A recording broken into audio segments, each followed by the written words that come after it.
శబ్దం, తాటాకు రాలిన శబ్దం, వీధి కుక్క మురిగే శబ్దం, తెలియని ఏదో శబ్దం.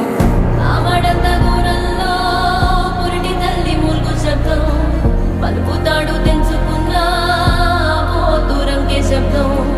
పాకలోని మేకలన్నీ కకావికలైన శబ్దం.